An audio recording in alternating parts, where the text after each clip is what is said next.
En la noche del 3 de octubre de 2023, en el restaurante La Perla en Polanco, Ciudad de México, Sofía Mendoza, mesera de 28 años, dejó caer su bandeja con estrépito mientras se enfrentaba al temido narcotraficante Raúl Herrera, humillándolo frente a toda su comitiva. El silencio que siguió fue tan denso como la sangre que manchaba el historial de Herrera, mientras la mirada de hielo del hombre penetraba a Sofía hasta los huesos. El café derramado se expandía por el mantel blanco como una premonición oscura, pero ella permaneció firme, temblando visiblemente, pero negándose a bajar la mirada en el enfrentamiento más osado jamás visto en el distrito financiero. Esta es la historia de cómo un acto de valentía desesperada transformó la vida de una mujer común en un peligroso juego de poder. Suscríbete ahora para descubrir por qué la tarjeta negra que llegó a su puerta al día siguiente no era una sentencia de muerte, sino algo mucho más peligroso. Sofía Mendoza había aprendido a ser invisible. Después de 5 años sirviendo en el restaurante La Perla, uno de los más exclusivos de Polanco, la joven de 28 años había perfeccionado el arte de existir sin ser notada. Se movía entre las mesas como una sombra, anticipando necesidades antes de que fueran expresadas, sonriendo con una calidez profesional que nunca alcanzaba sus ojos cansados. La invisibilidad era una habilidad necesaria cuando se servía a los hombres y mujeres más poderosos de México, quienes discutían negocios, legales e ilegales, sobre manteles inmaculados y copas de cristal cortado. La historia de Sofía no había sido fácil. Nacida en un pequeño pueblo de Oaxaca, llegó a la capital a los 16 años con poco más que la ropa que llevaba puesta y los sueños frágiles de una adolescente. Su madre, enferma crónica desde que Sofía tenía memoria, la había enviado a la capital para vivir con su abuela materna, una mujer estoica que residía en un pequeño departamento en la colonia Roma. La intención era que Sofía pudiera estudiar, convertirse en alguien, escapar del ciclo de pobreza que había atrapado a generaciones de mujeres en su familia. Durante los primeros 2 años, Sofía había intentado cumplir ese sueño. Asistía a la preparatoria por las mañanas y trabajaba como cajera en una tienda de abarrotes por las tardes. Sus calificaciones eran excelentes, su determinación inquebrantable. Pero el destino tenía otros planes. Su abuela, doña Carmela, sufrió un derrame cerebral cuando Sofía estaba a punto de graduarse. Sobrevivió, pero quedó parcialmente paralizada, incapaz de trabajar en la lavandería, donde había pasado las últimas 3 décadas. De la noche a la mañana, Sofía se convirtió en la única proveedora de la casa. El sueño universitario se evaporó, como el rocío matutino bajo el implacable sol de la ciudad. Tuvo que abandonar la escuela y buscar un trabajo mejor remunerado.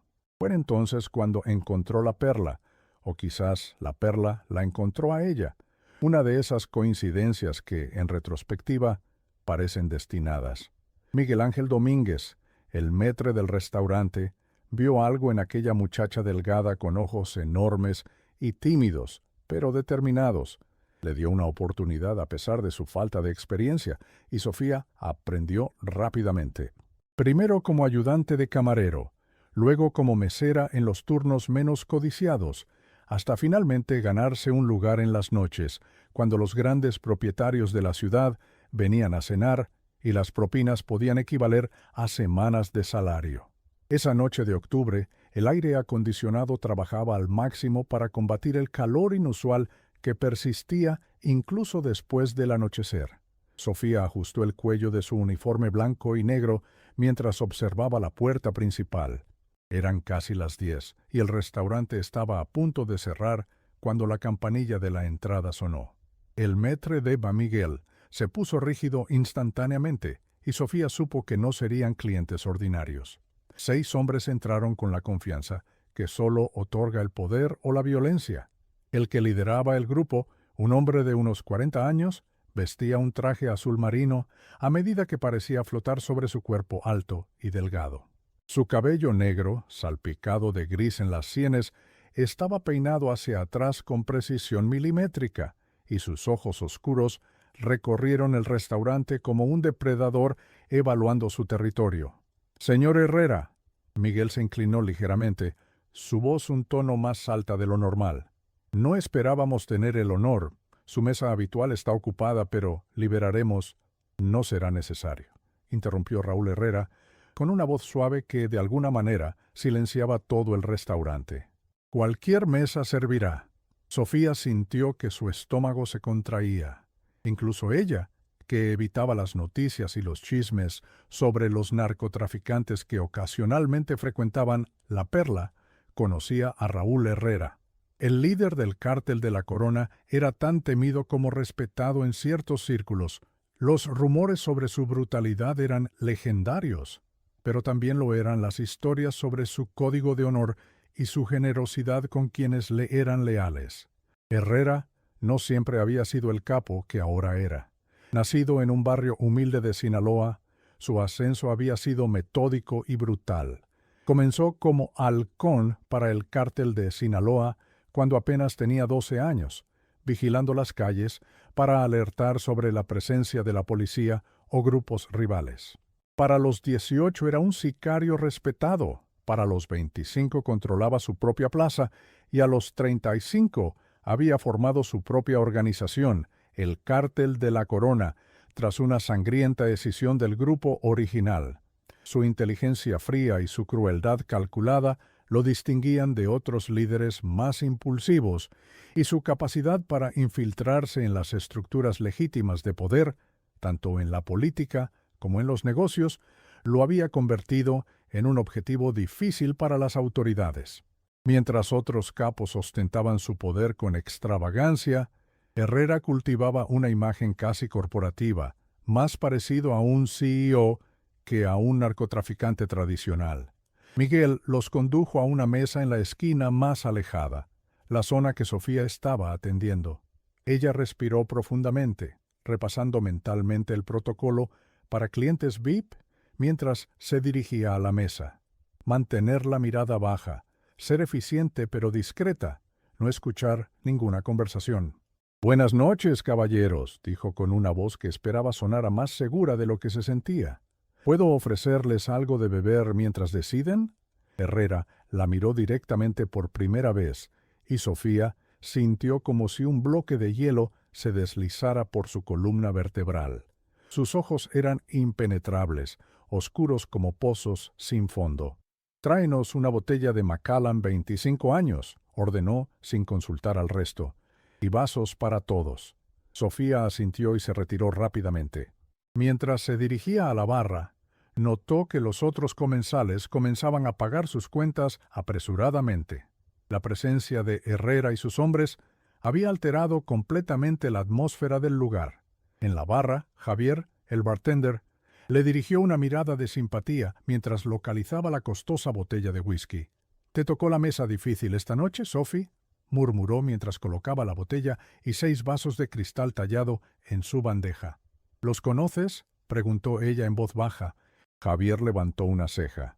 «Todo el mundo conoce a Raúl Herrera. El de la cicatriz en la ceja es Víctor Montemayor, su segundo al mando.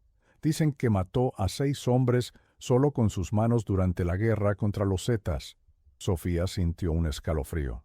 «¿Y los demás?». «El flaco de lentes es Diego Mendieta, su contador y asesor, un genio con los números y el lavado de dinero. Los otros 3 son guardaespaldas de alto nivel. Exmilitares, probablemente fuerzas especiales». Javier se acercó un poco más, bajando aún más la voz. «Ten cuidado con lo que oyes en esa mesa, Sophie. La gente que sabe demasiado sobre los asuntos de Herrera tiende a desaparecer». Con ese agradable pensamiento, Sofía regresó a la mesa. Cuando llegó con el whisky, que costaba más de lo que ella ganaba en un mes, la conversación en la mesa fluía en voz baja, pero animada.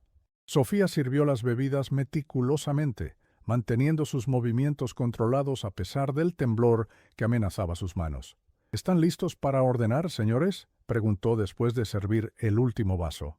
«Todavía no», respondió Víctor, el hombre corpulento con la cicatriz que atravesaba su ceja izquierda. «Pero quédate cerca, muñeca». Algo en su tono hizo que Sofía se tensara. Asintió brevemente y se retiró a una distancia prudente, desde donde podía observar la mesa sin ser intrusiva.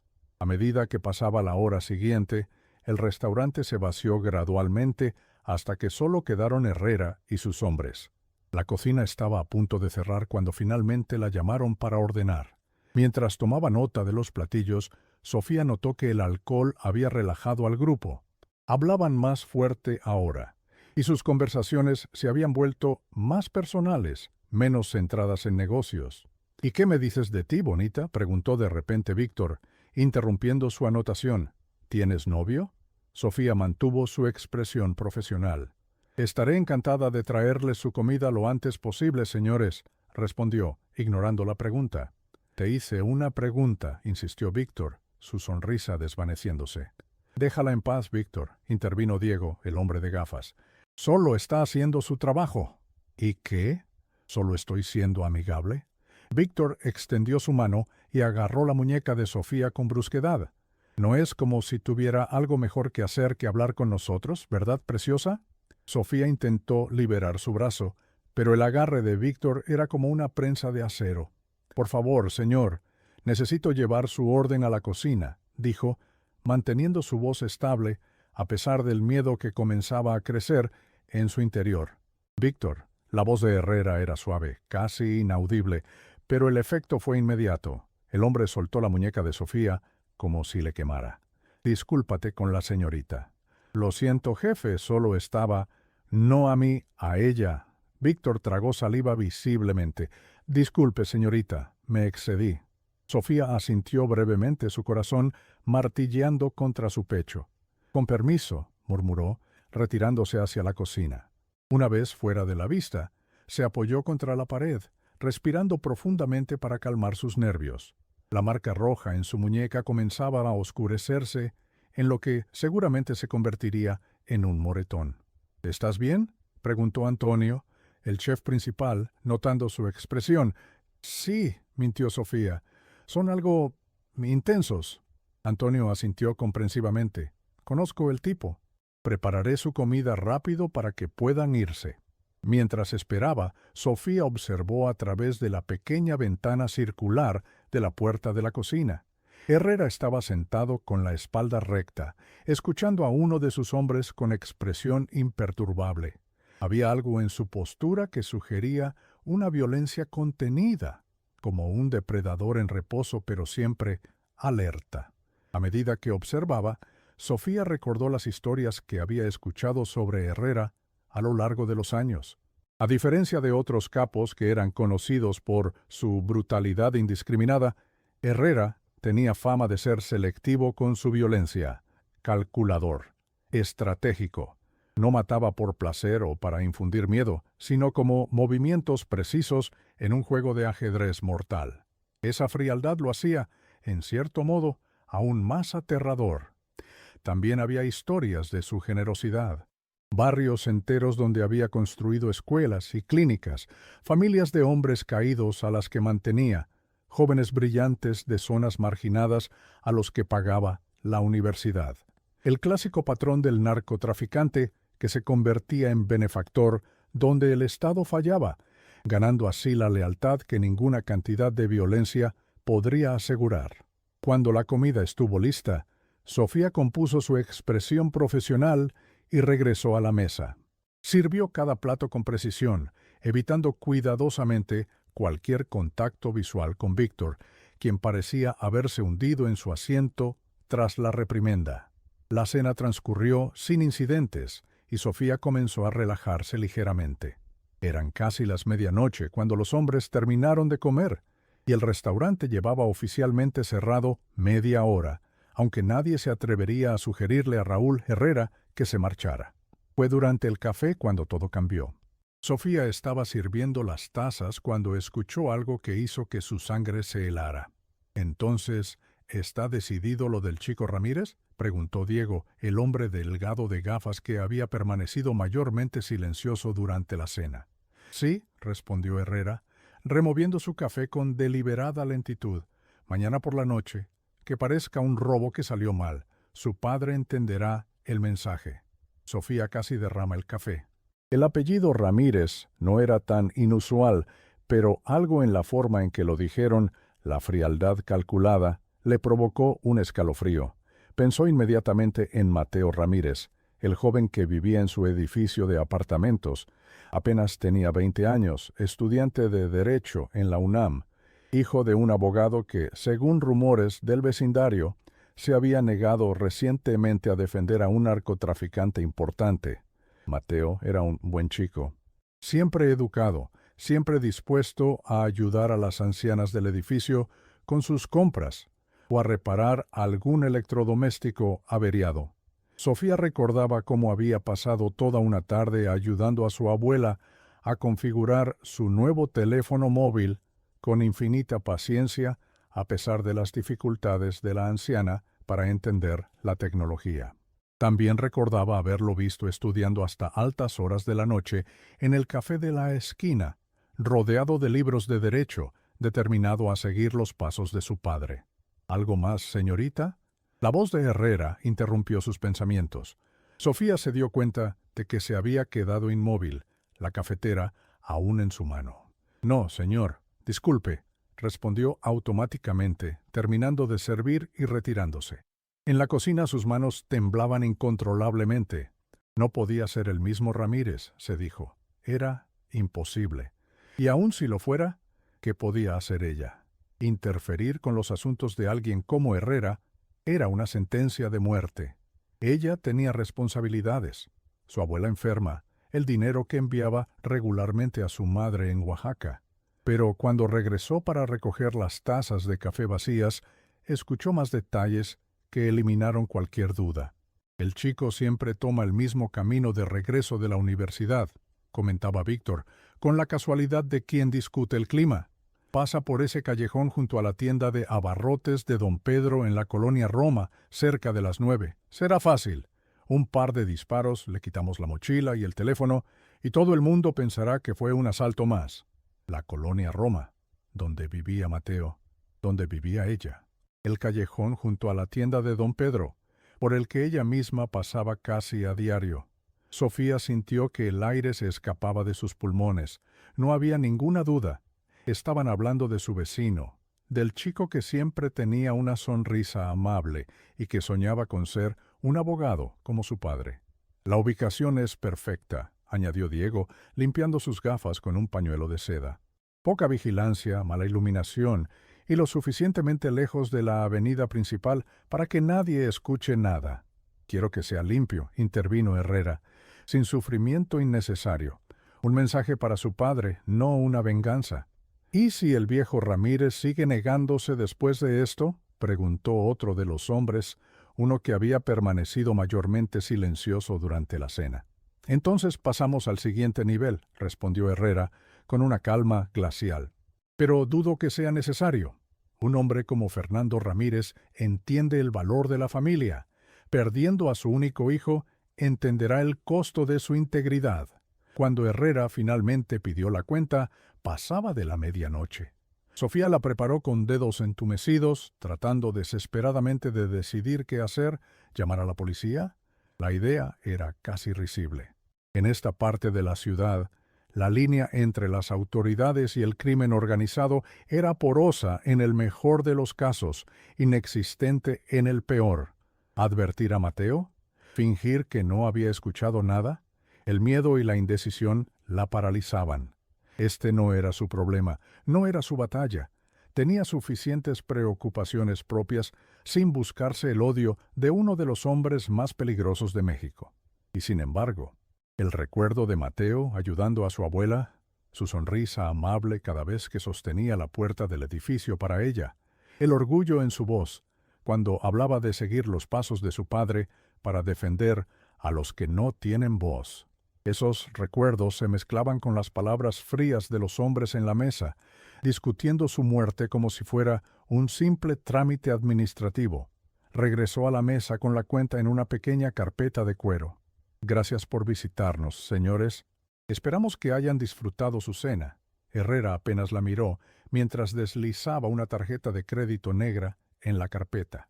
La comida estuvo aceptable. Fue entonces cuando algo se rompió dentro de Sofía. Quizá fue el estrés acumulado de la noche, o el recuerdo de la sonrisa amable de Mateo cada vez que sostenía la puerta del edificio para ella, o simplemente el tono condescendiente de Herrera al valorar una comida después de discutir casualmente el asesinato de un joven inocente. ¿Aceptable? Las palabras salieron de su boca antes de que pudiera detenerlas. ¿La comida estuvo aceptable mientras planeaban matar a un muchacho inocente? El silencio que siguió fue absoluto. Los hombres se quedaron completamente inmóviles, como si alguien hubiera pausado una película. Herrera levantó lentamente la mirada, sus ojos encontrándose con los de Sofía por primera vez en la noche. ¿Qué acabas de decir? Su voz era apenas un susurro. El pánico inundó a Sofía, pero ya era demasiado tarde para retroceder.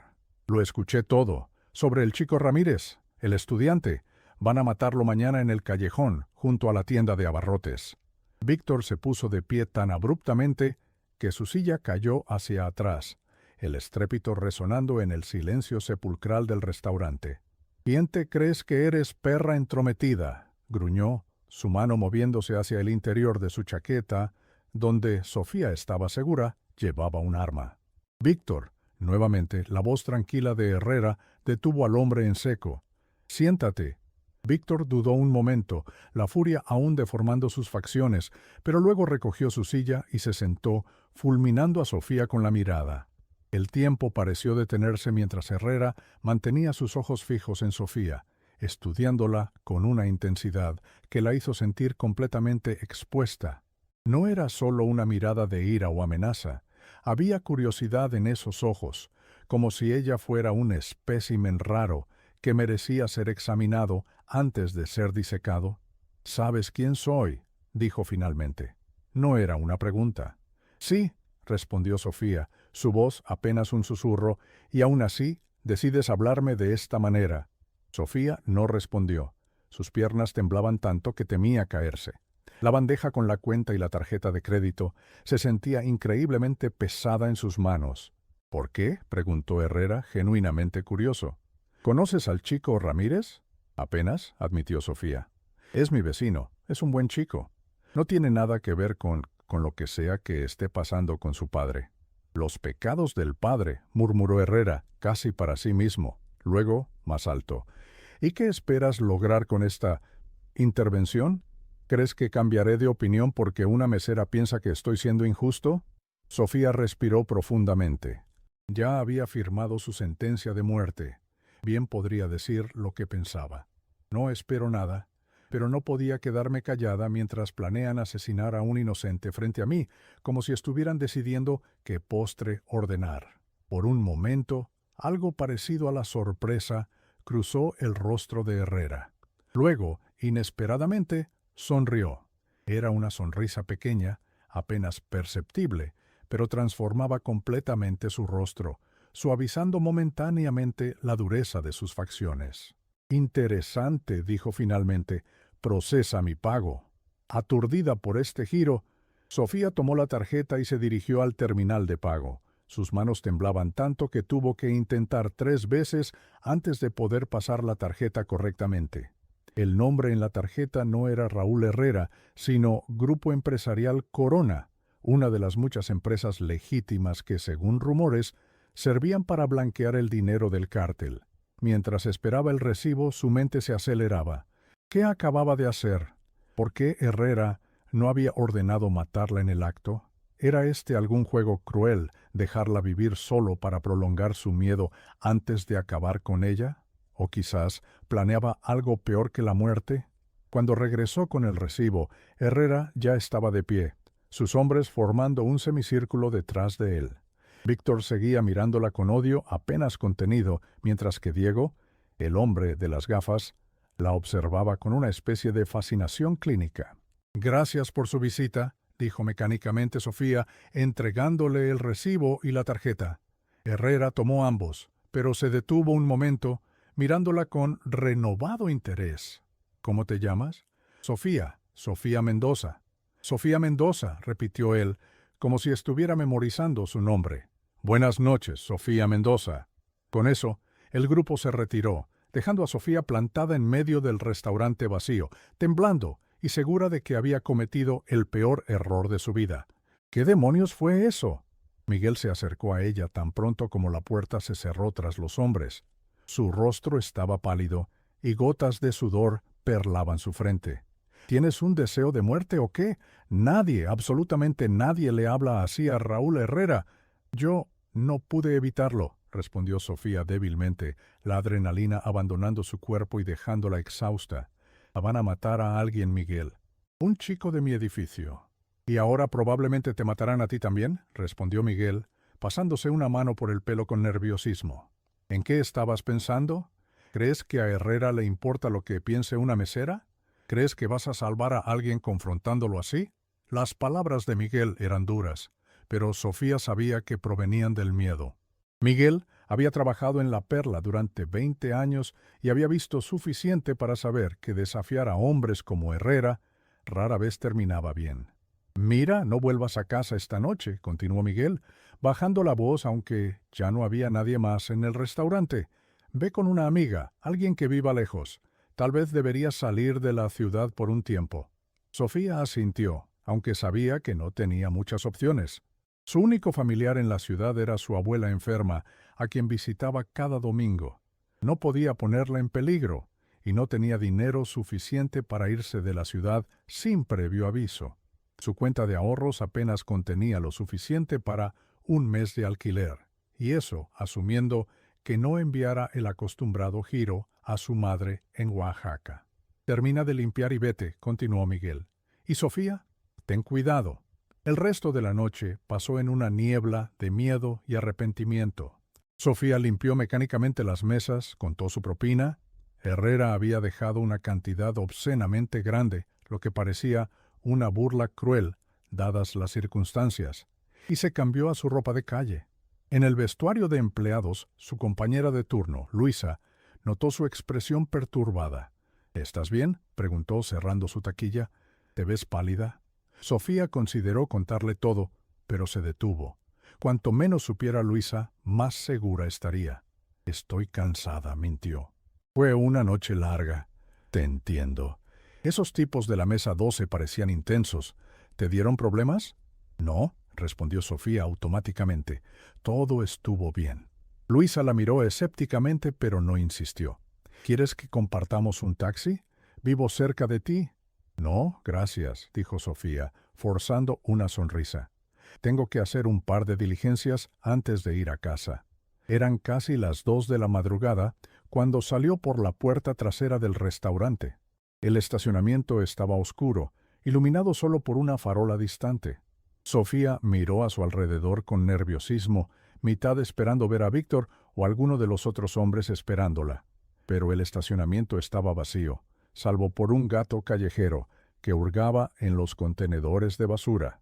El silencio era opresivo, interrumpido solo por el zumbido intermitente de la farola y el lejano rugir del tráfico nocturno de la ciudad, que nunca duerme completamente. Caminó rápidamente hacia la parada de autobús, decidiendo en el último momento no ir a su apartamento. Miguel tenía razón, no era seguro. En su lugar, iría al hotel económico cerca de la estación de autobuses, donde a veces se quedaban los empleados del restaurante que perdían el último transporte. El autobús nocturno estaba casi vacío. Sofía se sentó en la parte delantera, cerca del conductor, y mantuvo su bolso apretado contra su pecho. Cada vez que el autobús se detenía para recoger a un nuevo pasajero, contenía la respiración hasta estar segura de que no era uno de los hombres de Herrera. La Ciudad de México de noche era un estudio en contrastes. Zonas de opulencia iluminadas como árboles de Navidad, junto a barrios sumidos en la oscuridad. Parejas elegantes saliendo de bares exclusivos, mientras indigentes se acurrucaban en portales. Patrullas policiales pasando indiferentes ante vendedores de drogas que operaban abiertamente en ciertas esquinas. Un mundo de reglas paralelas, donde la ley oficial coexistía con los códigos no escritos del poder y el dinero. Para cuando llegó al hotel, estaba agotada física y emocionalmente. Pagó por una habitación sencilla y se encerró dentro, poniendo la cadena de seguridad y empujando una silla contra la puerta por precaución adicional. La habitación era pequeña y funcional. Una cama de tamaño individual con un colchón demasiado duro, una mesa de noche con una lámpara de luz amarillenta, un televisor antiguo que probablemente no funcionaba y un pequeño baño con azulejos desportillados. Pero tenía cerradura en la puerta y estaba lejos de su apartamento, y eso era todo lo que importaba ahora. Sentada en el borde de la cama dura, Sofía finalmente dejó que las lágrimas fluyeran. ¿En qué estaba pensando? Había arruinado su vida por un impulso, por un muchacho que apenas conocía más allá de saludos ocasionales en el ascensor. Pero incluso mientras se lamentaba de su imprudencia, no podía arrepentirse completamente. Si su intervención salvaba la vida de Mateo, quizás valdría la pena. Y necesitaba advertirle de alguna manera. Tomó su teléfono y abrió la aplicación de mensajería. No tenía el número de Mateo, pero sí el de la señora Juárez, una anciana que vivía en el piso de abajo y que solía pedirle a Sofía que le comprara medicinas cuando regresaba del trabajo. Señora Juárez, soy Sofía del 3B. Es urgente. Por favor, dígale a Mateo Ramírez que no tome su ruta habitual mañana por la noche. Está en peligro. No es una broma. Por favor, asegúrese de que lo sepa. Presionó enviar, sabiendo que la señora Juárez probablemente no vería el mensaje hasta la mañana, pero era lo mejor que podía hacer por el momento. Luego, agotada hasta los huesos, Sofía se acostó completamente vestida sobre la colcha áspera y cayó en un sueño inquieto plagado de pesadillas sobre hombres de trajes oscuros y ojos sin fondo.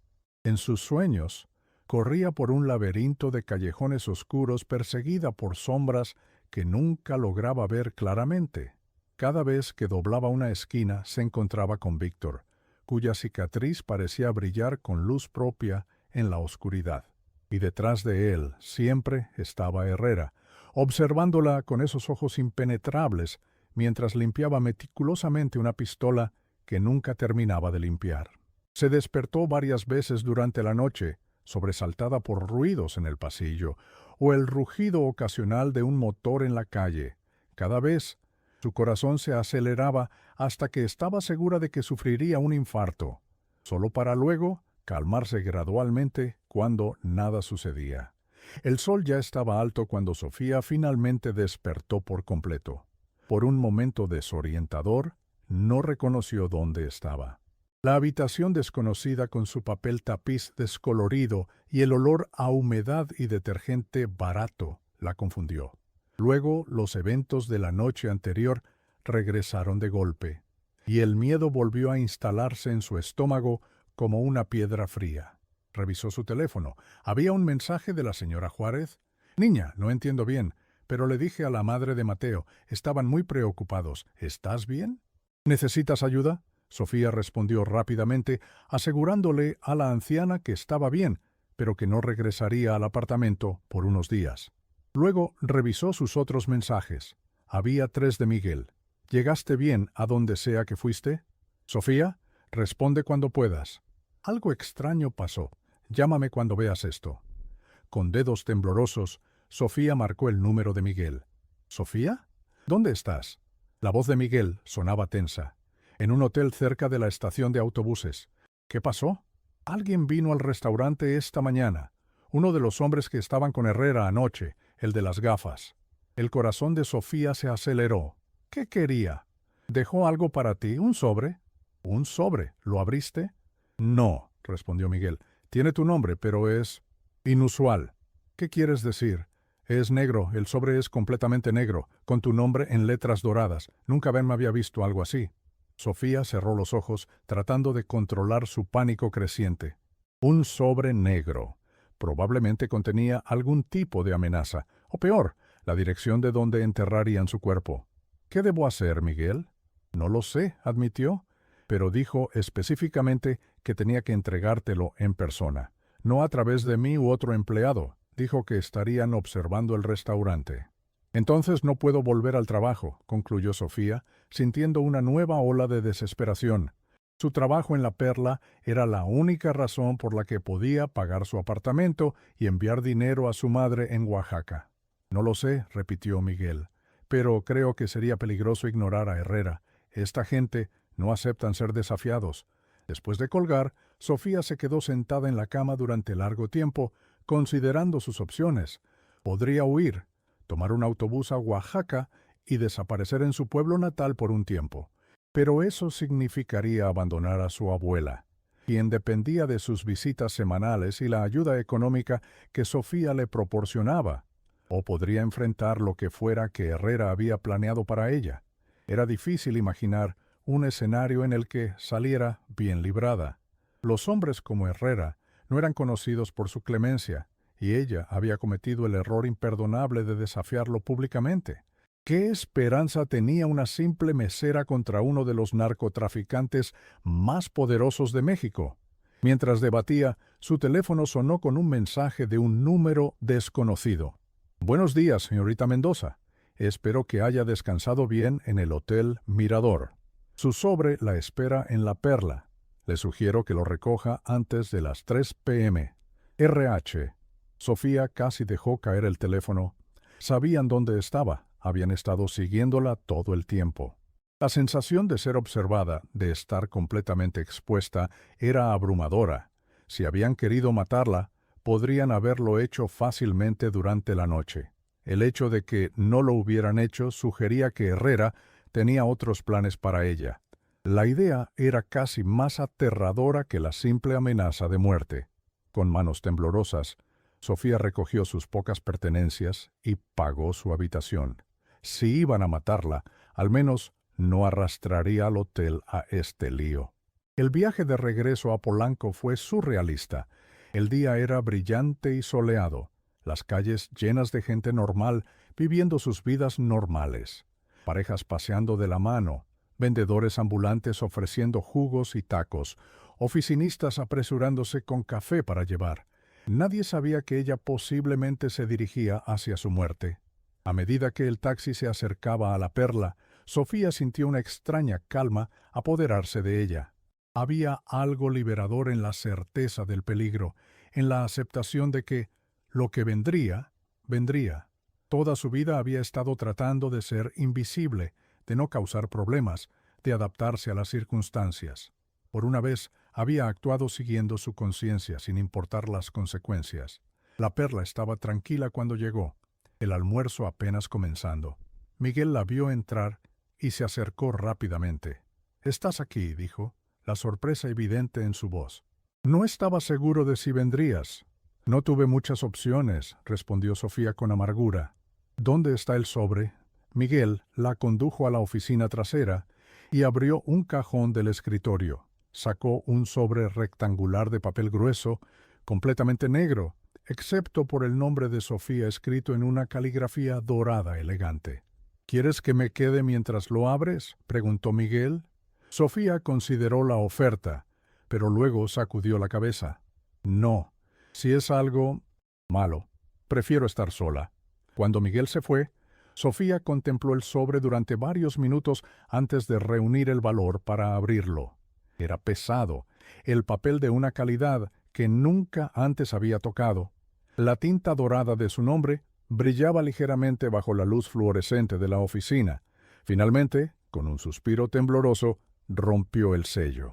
Dentro había dos cosas: una tarjeta negra similar a la tarjeta de crédito que Herrera había usado la noche anterior y una nota manuscrita en papel color crema. La tarjeta era de metal, pesada y fría al tacto. No tenía números ni fecha de caducidad, solo un nombre grabado: Sofía Mendoza, y un pequeño símbolo de una corona en la esquina superior derecha. La nota, escrita con la misma caligrafía elegante del sobre, decía: «Señorita Mendoza, el coraje es un recurso escaso en mi mundo. Anoche demostraste tener más que la mayoría de los hombres que me rodean.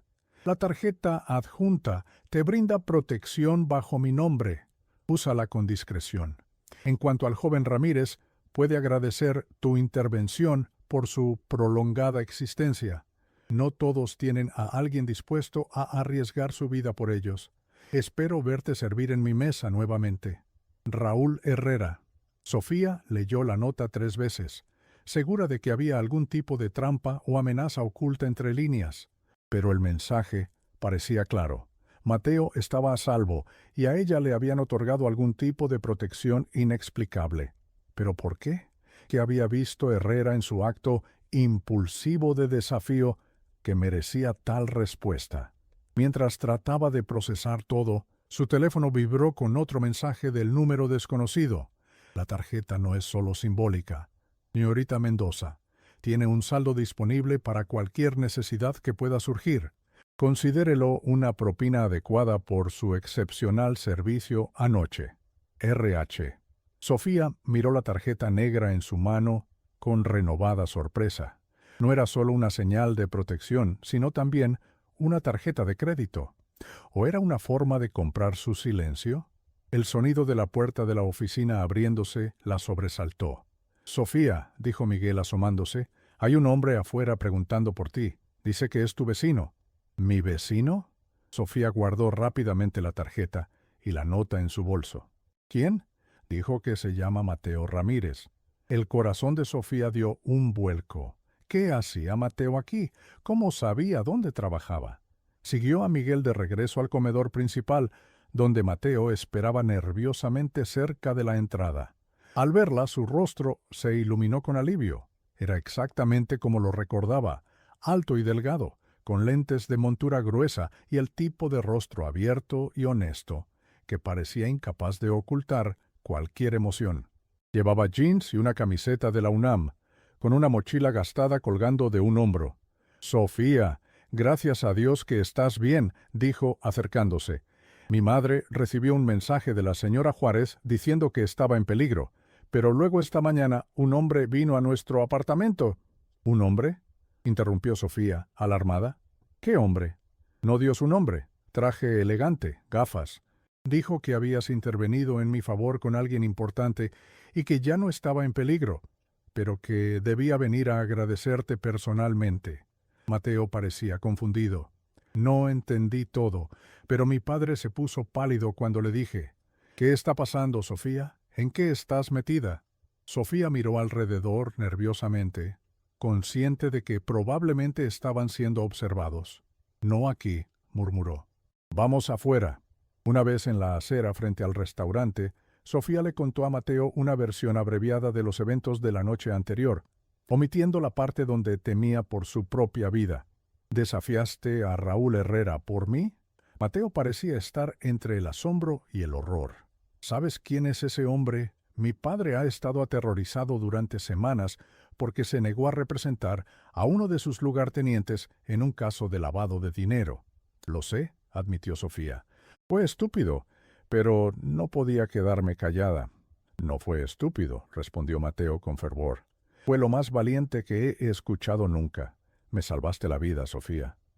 El sincero agradecimiento en su voz hizo que Sofía se sonrojara. No estaba acostumbrada a ser vista, mucho menos valorada por sus acciones. Antes de que pudiera responder, un auto negro de lujo se detuvo frente a ellos. La ventana trasera descendió silenciosamente, revelando al hombre de gafas que había estado con Herrera la noche anterior. «Señorita Mendoza, señor Ramírez», saludó con un ligero asentimiento. «El señor Herrera desea saber si han recibido sus respectivos mensajes». «Sí», respondió Sofía, esforzándose por mantener la voz firme. «Por favor, agradézcale de mi parte». El hombre sonrió levemente. «Lo haré». También me pidió que le informara que su abuela ha sido trasladada a la clínica San Ángel esta mañana. Todos sus gastos médicos han sido cubiertos indefinidamente. Sofía se quedó sin aliento. Su abuela había estado esperando un lugar en esa clínica privada durante meses, pero el costo estaba muy por encima de sus posibilidades. Era uno de los centros médicos más prestigiosos de la ciudad, donde los políticos y los empresarios recibían atención de clase mundial. «Y usted, señor». «Ramírez», continuó el hombre, dirigiéndose ahora a Mateo. «El señor Herrera ha dispuesto una beca completa para sus estudios de Derecho, incluyendo un semestre en el extranjero. Los detalles ya han sido enviados a su facultad». Mateo parecía atónito. «Yo no puedo aceptar eso». «Esa decisión es suya, por supuesto», respondió el hombre sin perder la compostura, «pero le sugiero que lo consulte con su padre antes de rechazarla». El señor Herrera valora la educación, especialmente en jóvenes prometedores. ¿Por qué? Preguntó finalmente Sofía, encontrando su voz.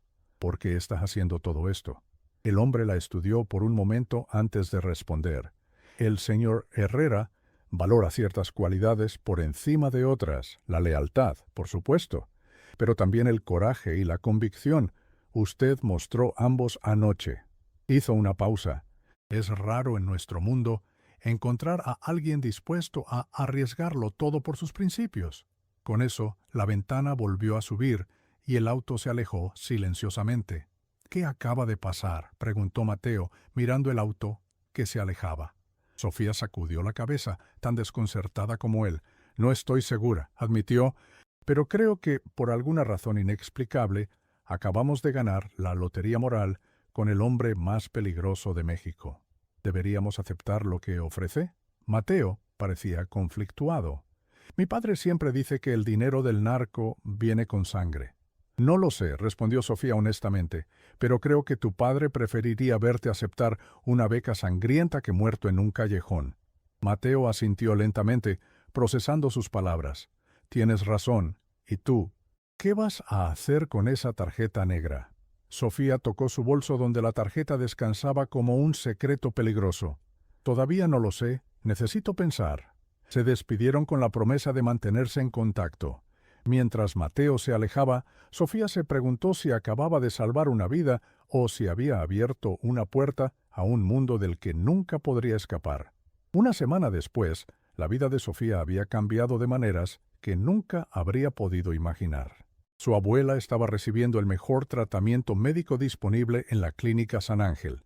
Los médicos habían expresado optimismo sobre su condición y por primera vez en años, doña Carmela parecía tener energía y esperanza. El personal la trataba con un respeto, rayando en reverencia, como si fuera la madre de algún dignatario importante, en lugar de una anciana que había pasado su vida trabajando en una lavandería. El apartamento de Sofía había sido misteriosamente actualizado mientras estaba en el trabajo con nuevos electrodomésticos y muebles que aparecieron sin explicación.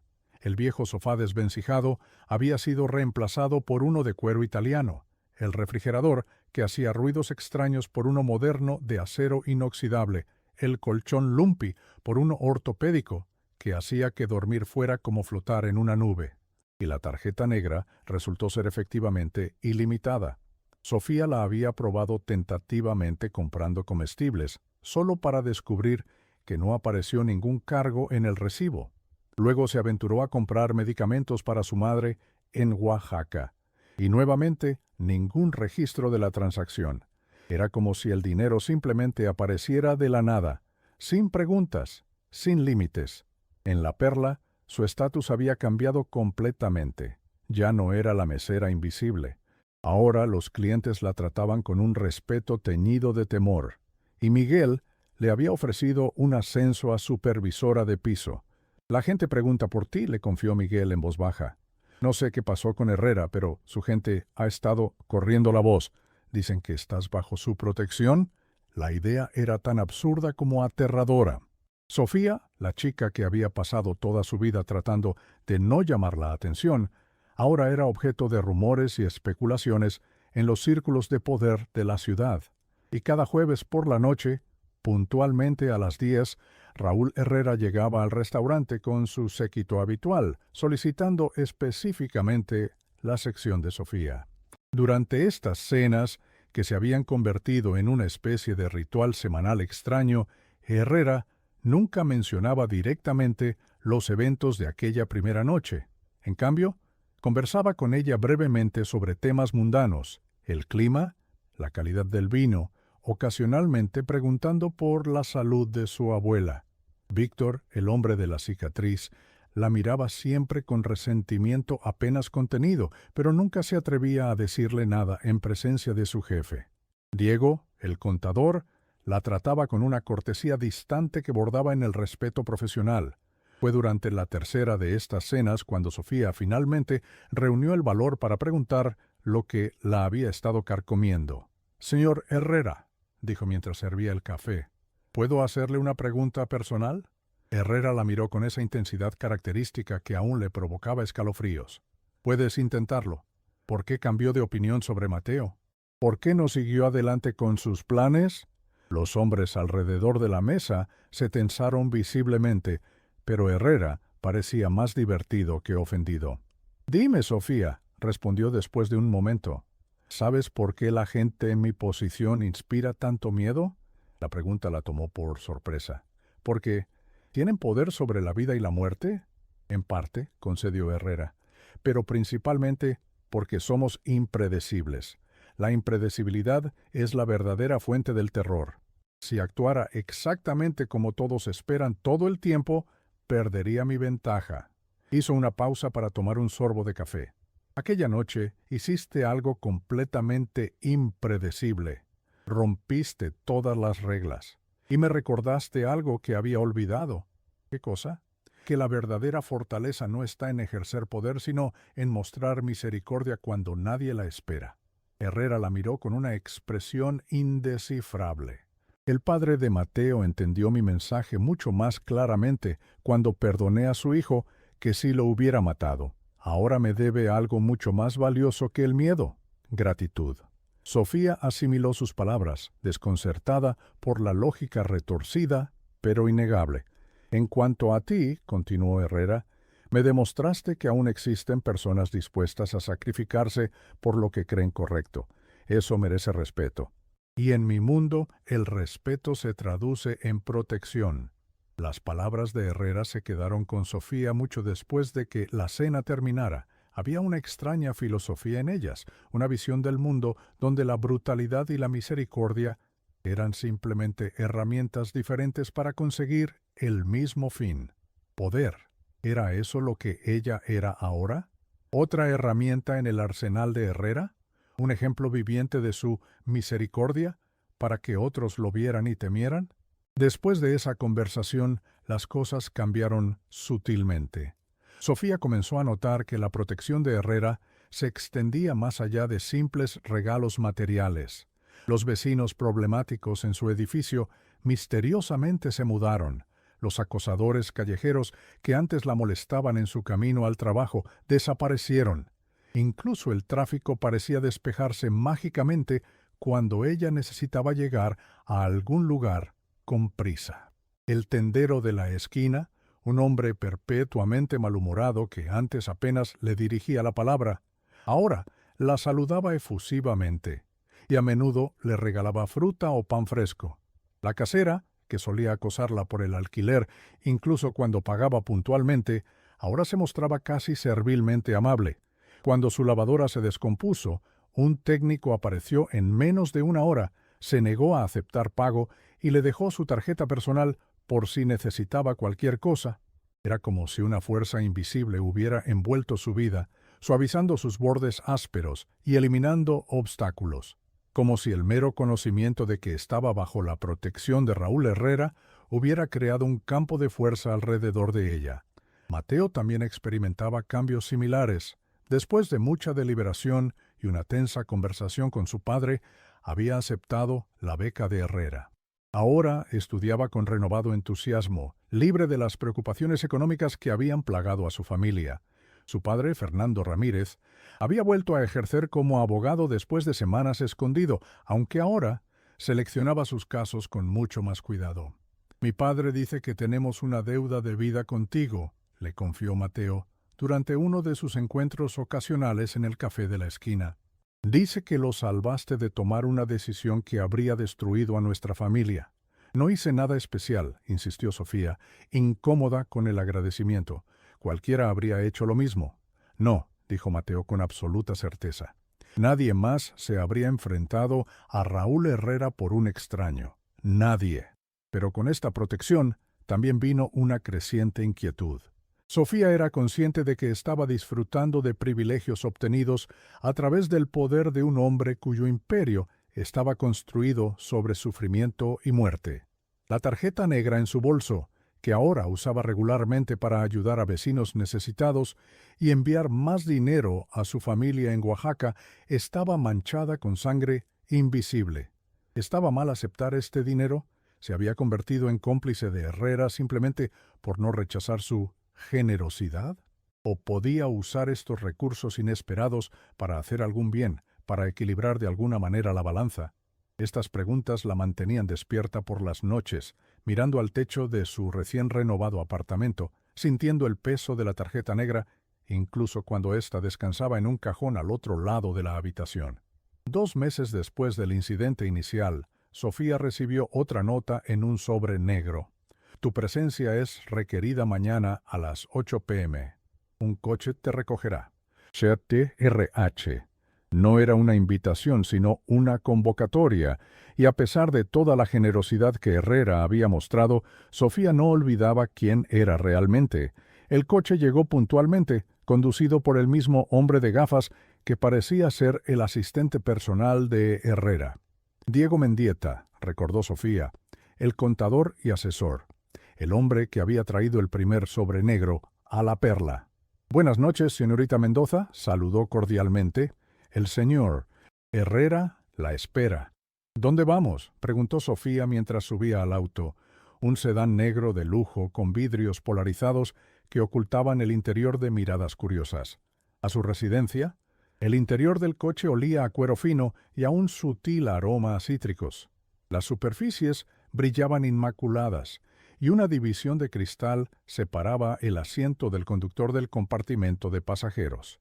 Sofía se sentó incómodamente en el asiento trasero, consciente de que su ropa sencilla, un vestido simple y una chaqueta ligera, parecía fuera de lugar en tal opulencia. ¿Sabes por qué quiere verme?, preguntó finalmente, rompiendo el silencio. Diego la miró por el retrovisor, sus gafas reflejando la luz de los semáforos mientras el auto se deslizaba por el tráfico vespertino. No es mi lugar especular sobre las intenciones del señor Herrera, señorita. Mendoza. Por supuesto, murmuró Sofía, reprendiéndose internamente por la pregunta ingenua.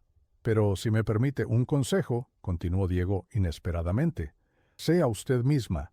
El señor Herrera desprecia la falsedad por encima de casi todo lo demás. El trayecto los llevó a través de la ciudad hasta las colinas exclusivas de Lomas de Chapultepec.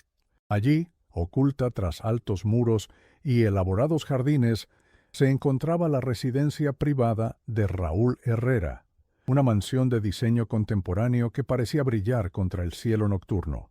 Guardias armados patrullaban discretamente el perímetro y cámaras de seguridad monitoreaban cada ángulo. Sofía fue escoltada a través de un vestíbulo impresionante hasta una terraza con vista a la ciudad. La vista era espectacular.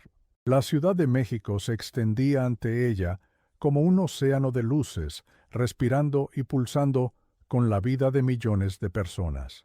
Desde esta altura, la contaminación y el caos quedaban ocultos, reemplazados por una belleza casi etérea. Herrera la esperaba solo, vestido más informalmente de lo que ella jamás lo había visto, con pantalones oscuros y una camisa blanca sin corbata. Sin el traje formal que siempre llevaba en el restaurante, parecía diferente. Más humano, menos el mito y más el hombre. Sofía, saludó, indicándole una silla frente a él en una mesa pequeña elegantemente dispuesta para la cena. Gracias por venir. No creí que tuviera opción, respondió ella con honestidad. Herrera sonrió ligeramente. Siempre hay opciones, simplemente algunas tienen consecuencias más graves que otras. Un camarero silencioso apareció para servir vino, un blanco pálido que brillaba como oro líquido bajo las luces suaves de la terraza. Sofía tomó un sorbo pequeño, sorprendida por la complejidad de sabores que explotaron en su lengua. Chablis Grand Cru Les Clos 2015, comentó Herrera, observando su reacción. De una pequeña bodega familiar en Borgoña. A veces las cosas más exquisitas provienen de los lugares más modestos. Sofía no estaba segura si debía tomar el comentario como un cumplido o una observación casual. Optó por no responder. La cena transcurrió en un silencio inicialmente incómodo que gradualmente se transformó en algo más contemplativo. La comida era exquisita, servida por personal que aparecía y desaparecía con eficiencia fantasmal. Cada plato parecía una obra de arte, presentado con una precisión que hablaba de años de entrenamiento. Fue durante el postre cuando Herrera finalmente reveló el propósito de la invitación. «Tengo una proposición para ti», dijo, colocando su copa de vino con deliberada precisión. «¿Qué tipo de proposición?», preguntó Sofía cautelosamente. «Quiero que trabajes para mí», respondió simplemente. Sofía sintió que el suelo se movía bajo sus pies. En su mente habían pasado diversas posibilidades sobre lo que Herrera podría querer de ella, pero esta no estaba entre ellas. «No puedo.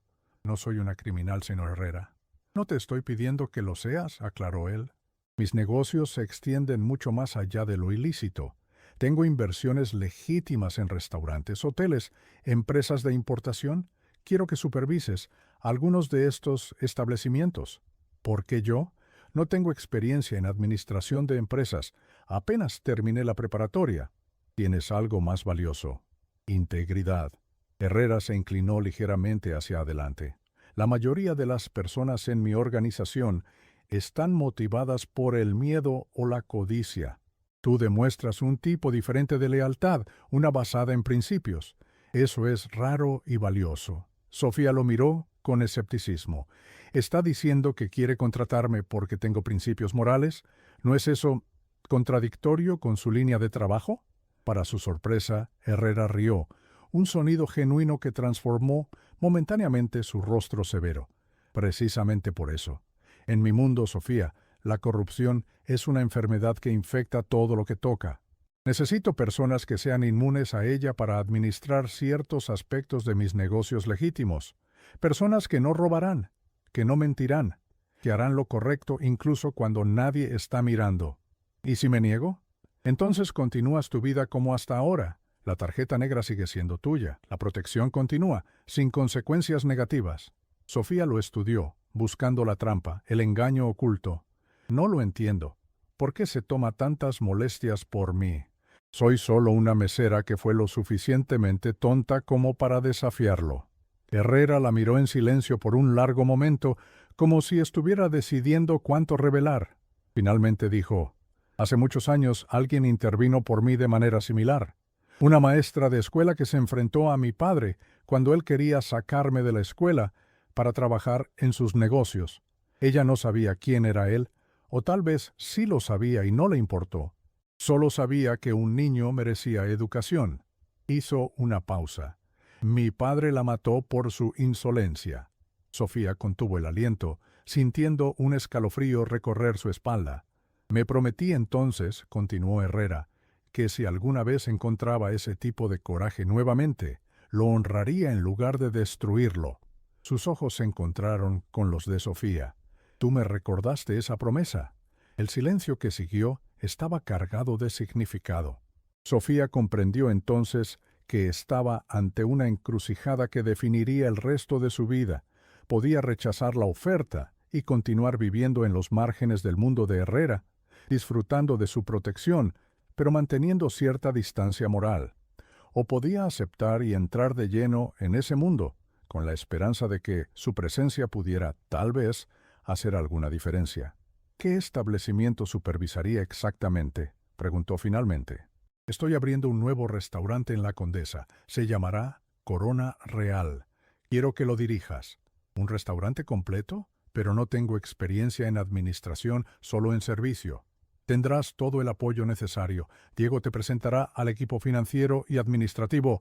Solo necesito que estés ahí, que seas el rostro del lugar, que mantengas los estándares que consideres adecuados». Herrera hizo un gesto desdeñoso. «Los detalles técnicos pueden aprenderlos cualquiera. La integridad, por otro lado, es innata». «Necesito tiempo para pensarlo», dijo finalmente Sofía. «Por supuesto», concedió Herrera.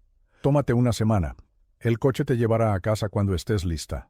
En el viaje de regreso, Sofía contempló la Ciudad de México iluminada bajo el cielo nocturno. La ciudad siempre había sido un lugar de extremos: riqueza y pobreza, belleza y peligro, esperanza y desesperación. Ahora ella misma se encontraba atrapada entre extremos: la mesera común y la protegida de un capo del narcotráfico. La mujer que había arriesgado su vida por principios y la que ahora consideraba un camino moralmente ambiguo. ¿Era posible hacer el bien dentro de un sistema construido sobre el mal? ¿O estaría simplemente limpiando la fachada de un edificio podrido hasta los cimientos? Mientras el coche se detenía frente a su edificio, Sofía tomó la tarjeta negra de su bolso y la sostuvo bajo la luz tenue del interior del vehículo. El pequeño símbolo de la corona brilló sutilmente, recordándole tanto el poder como la responsabilidad que venían con la protección de Herrera. Una última pregunta, dijo al hombre de gafas antes de salir del auto. ¿Sabe el señor Herrera lo que he estado haciendo con el dinero de la tarjeta? Diego la miró a través de sus gafas con una expresión inescrutable. El señor Herrera sabe todo, señorita Mendoza. Los medicamentos para la anciana del 2A, las clases de arte para los niños del orfanato Santa María, la operación del hijo de su compañera de trabajo. Hizo una pausa. Creo que es precisamente por eso que le ha hecho esta oferta.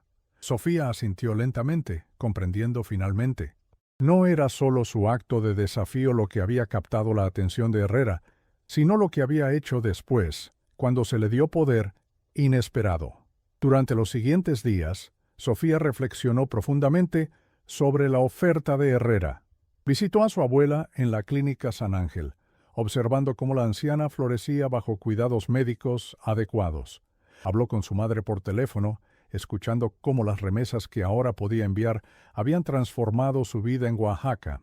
Visitó a Luisa, su antigua compañera, en La Perla, cuyo hijo pequeño ahora podía recibir la terapia que necesitaba, gracias a la generosidad anónima de Sofía.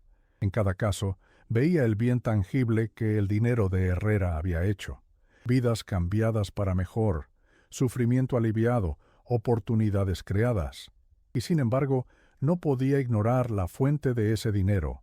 Las drogas que destruían vidas, la violencia que desgarraba comunidades, las extorsiones que arruinaban negocios honestos. ¿Cómo equilibrar esa ecuación moral?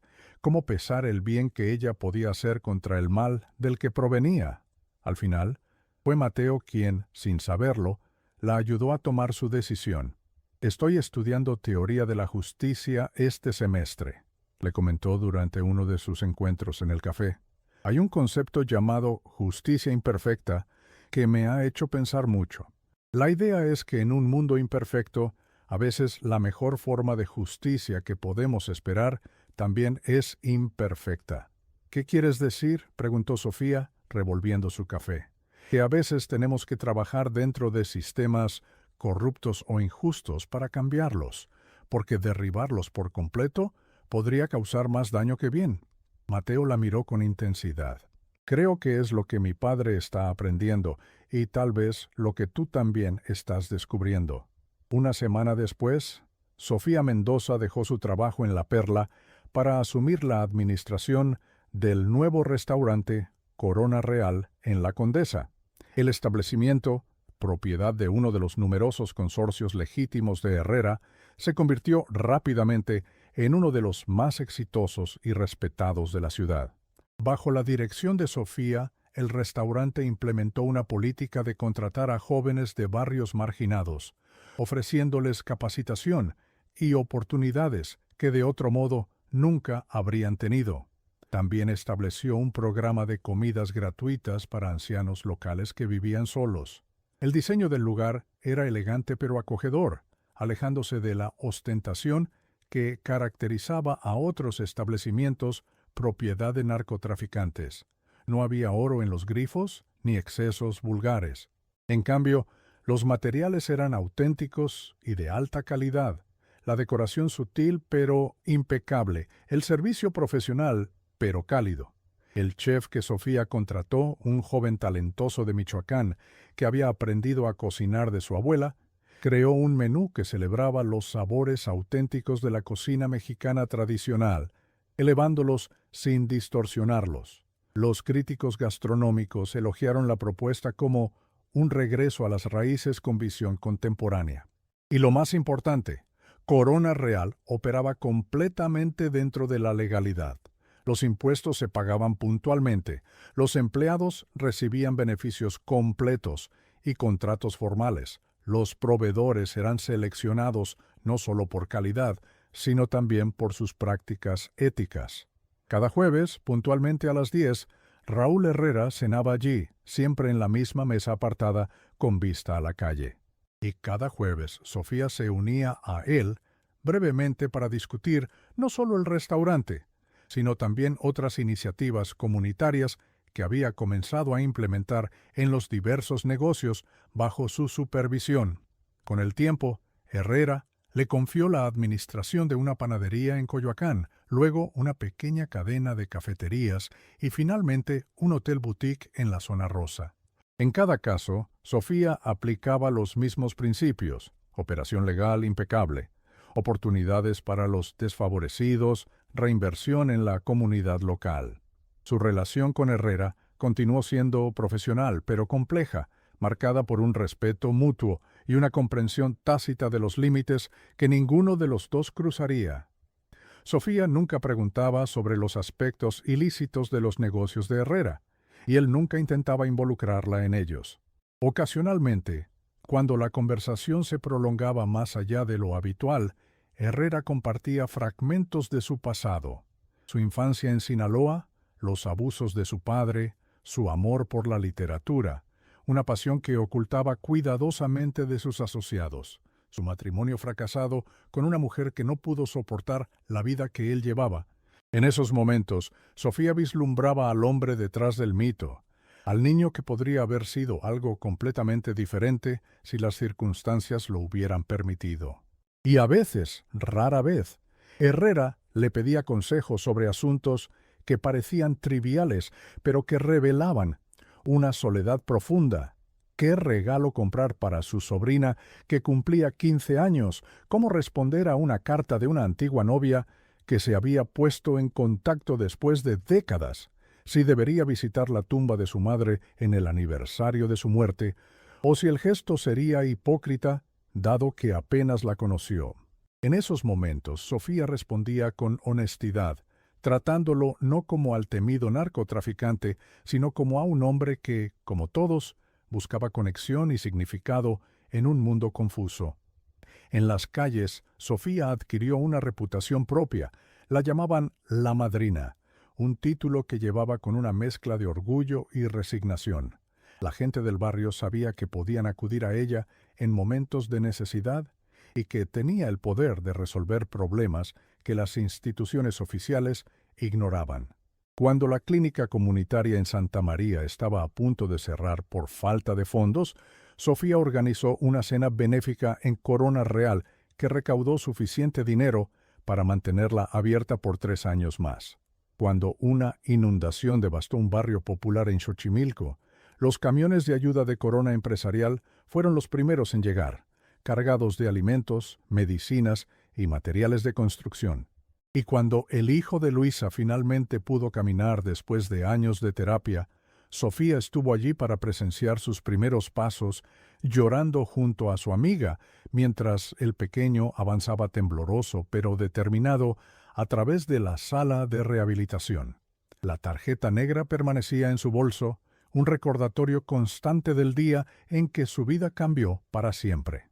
A veces, en la quietud de la noche, Sofía todavía se preguntaba si había tomado la decisión correcta, si al aceptar la protección y el poder de Herrera había comprometido los mismos principios que la habían llevado a desafiarlo aquella primera noche. Pero cuando veía a los jóvenes empleados del restaurante transformar sus vidas, cuando visitaba a su abuela ahora saludable en su nuevo apartamento adaptado, cuando caminaba por las calles de su barrio donde la violencia había disminuido notablemente bajo su influencia, encontraba cierta paz. En un mundo de grises había encontrado una forma de crear luz a partir de la oscuridad, de usar herramientas imperfectas para construir algo que, si no perfecto, al menos era mejor que lo que había antes. Y cada año, en el aniversario de aquella noche fatídica, recibía un nuevo sobre negro con una sola línea, escrita en caligrafía dorada. El coraje continúa siendo el recurso más valioso en nuestro mundo. Gracias por recordármelo. R.H. 5 años después de aquella noche en La Perla, Sofía se encontraba en la inauguración del Centro Comunitario Esperanza en uno de los barrios más marginados de la ciudad. El edificio, financiado enteramente por Corona Empresarial, pero administrado por una fundación independiente, albergaría programas educativos, servicios médicos básicos y talleres de capacitación laboral. Mientras cortaba la cinta inaugural, rodeada de niños emocionados y madres agradecidas, Sofía sintió una presencia familiar a sus espaldas. Sin necesidad de voltear, supo que Herrera estaba allí, observando desde la distancia como siempre hacía en estos eventos públicos. Más tarde, cuando la multitud se había dispersado y solo quedaban algunos empleados limpiando, Herrera se acercó. Los años habían añadido más gris a sus sienes, más líneas alrededor de sus ojos, pero su presencia seguía siendo igual de poderosa. «Has hecho algo extraordinario aquí», dijo, contemplando el edificio. «Fue su dinero», respondió Sofía. «Yo solo lo canalicé». «No», Herrera sacudió la cabeza. «El dinero es solo una herramienta. Lo que has construido va mucho más allá de ladrillos y programas. Has creado esperanza donde no la había». Se quedaron en silencio por un momento, contemplando el edificio que brillaba como un faro en el atardecer. «A veces me pregunto», dijo finalmente Herrera, «¿qué habría sido de mí si hubiera conocido a alguien como tú cuando era joven? Si hubiera visto que existían otros caminos». «Nunca es tarde para cambiar», respondió Sofía suavemente. Herrera sonrió, pero era una sonrisa triste. «Para algunos de nosotros sí lo es. Mis manos están demasiado manchadas. Mis deudas son demasiado grandes», hizo una pausa. «Pero puedo ayudar a que otros no sigan mis pasos. Y tal vez, al final, eso sea suficiente redención». Mientras observaba a Herrera alejarse hacia su auto, escoltado por guardaespaldas siempre vigilantes, Sofía pensó en el extraño camino que la había llevado hasta aquí, en cómo un acto de coraje desesperado había transformado no solo su vida, sino las de cientos de personas a su alrededor. No era una historia perfecta, no era un final feliz sin complicaciones, era un compromiso constante, una navegación diaria por aguas moralmente turbias, un equilibrio precario entre pragmatismo y principios, pero quizás, en un mundo imperfecto, era lo mejor que podía esperar, la oportunidad de hacer algo bueno, incluso si provenía de algo malo, la posibilidad de redención, no a través de grandes gestos heroicos, sino mediante pequeños actos de humanidad persistente. Y mientras el sol se ponía sobre la Ciudad de México, pintando el cielo en tonos de naranja y púrpura, Sofía Mendoza, la madrina, regresó al trabajo que había elegido: construir puentes entre mundos que nunca debieron separarse y mostrar que incluso en los lugares más oscuros la luz puede encontrar su camino.